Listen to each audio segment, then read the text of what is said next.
Me gustaría saber qué le parece a la presidenta del Gobierno, la señora Chivite, que el presidente del Parlamento de Navarra, de una institución que representa a todos los navarros, se manifieste contra una sentencia judicial. Nosotros ya hemos dicho muchas veces que en este caso respetamos y acatamos las sentencias judiciales y que a partir de ahí pues tienen que tener pues el apoyo que tengan, pues ahí está.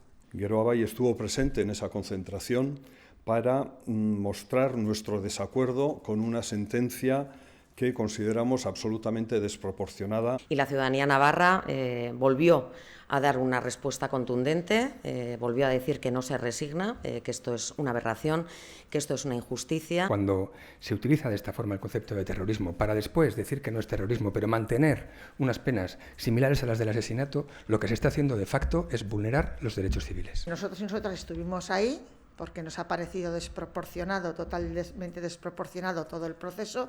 Nos siguen pareciendo desproporcionadas, aunque se hayan reducido las penas.